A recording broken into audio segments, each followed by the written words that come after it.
Deep in the Amazon, a jaguar stalks its usual prey, a capybara. But this time, the world's largest rodent doesn't run.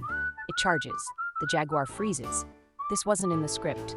The capybara rears up, teeth bared, and attacks. The predator stumbles back, confused. The capybara keeps coming, snapping, lunging, until the big cat retreats. In the savannah, a lioness pounces on a wildebeest, but the wildebeest lifts her with its horns, flipping the lion midair.